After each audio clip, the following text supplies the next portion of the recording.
It's a discovery that could change what we think we know about the evolution of mankind.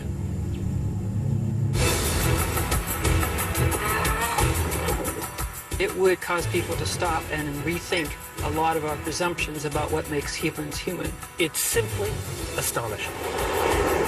On a remote island in the Pacific lie the remains of a people that are unlike anything discovered before. That's wonderful. Quite shocking. Small and strange looking, their existence defies the imagination. Can't be here. Who were they? How did they get to this isolated part of the world? And just what happened to wipe them out? Join a team of top scientists as they unearth the life, the death, and the shocking revelations behind a vanished tribe.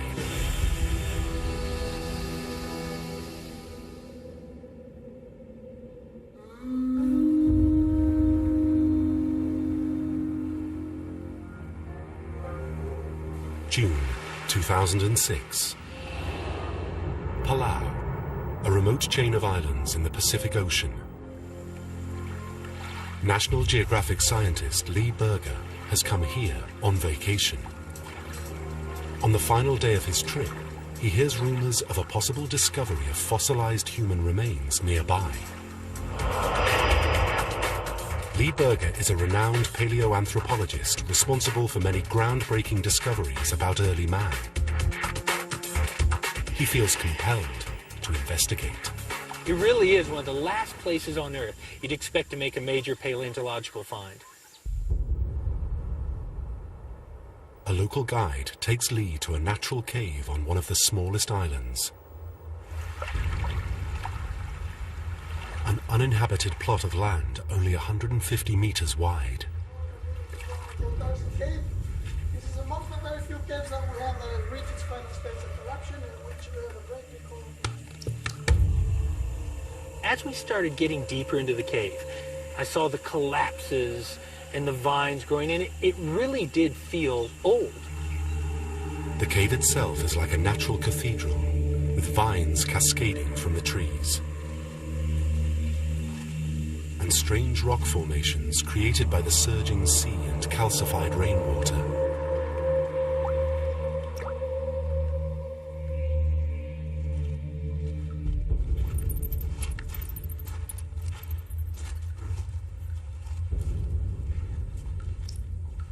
The guide takes Lee to a small pile of bones. He knows right away that they are human. But just what has he stumbled into? Are these the remains of a local hunter who wandered into the wrong cave and couldn't get out? A soldier from one of the battles fought here during World War II? Or something more exotic? Lee realizes the bones are extremely unusual. The piece of skull has a pronounced brow ridge, very different from the average modern human. The bone is also incredibly thick, and the shape of the forehead, the wide nose and small eyes would have meant a strange, flat face. Nothing like Palau's current inhabitants.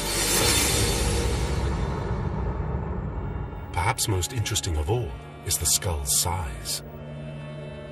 It's about 25% smaller than that of an average adult human today. These features are consistent with people who lived tens of thousands of years ago.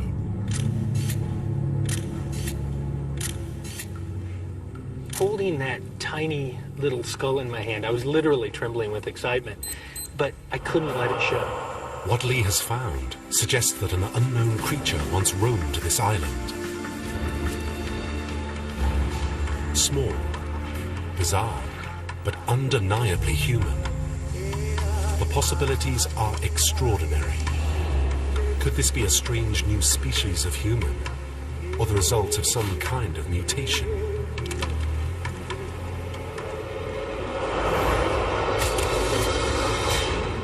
Before he can investigate further, Lee will have to return with a team of experts.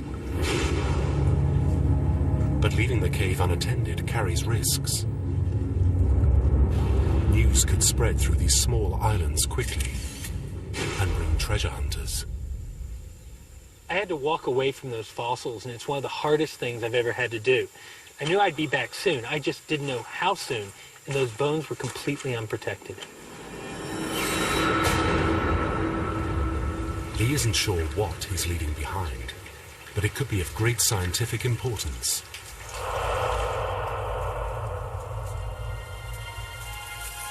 The story of human evolution is filled with unexpected twists and turns, as recent discoveries have shown. The bones found on Palau could be consistent with the remains of Homo floresiensis, the so-called hobbits, discovered in 2003 less than 3,000 kilometers away on the island of Flores in Indonesia. The Flores hobbits are tiny, pygmy-like creatures that appear to be descended from our common ancestor, Homo erectus. With their chimp-sized brains and thick-featured faces, the hobbits are believed to be a previously unknown offshoot of ancient humans that lived until 13,000 years ago.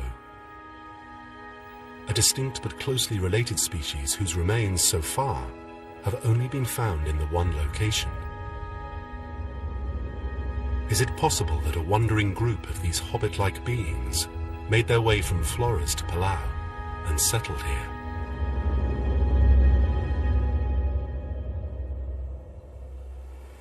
But Palau isn't on any known route of early human travelers. The Palauan Islands lie in the Pacific Ocean, 800 kilometers from the nearest landmass. Despite the tropical climate and lush environment, humans, in fact any kind of mammals, are only thought to have arrived here between 3,000 and 4,000 years ago. The 5 main islands are surrounded by over 250 smaller rock islands. Its 21,000 inhabitants occupy the main islands, leaving the rock islands largely deserted.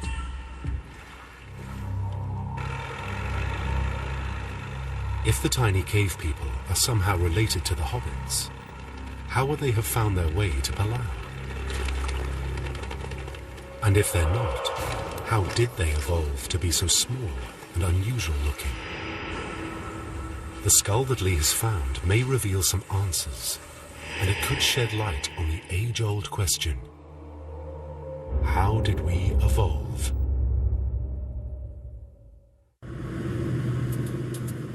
Six weeks later, a team of top scientists and researchers has been put together for an expedition. Working alongside Lee will be Steve Churchill, an expert on the evolution of the human body.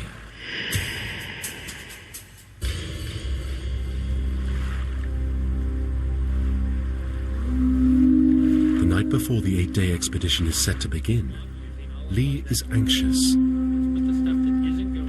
He still doesn't know if the cave has been raided and the bones stolen.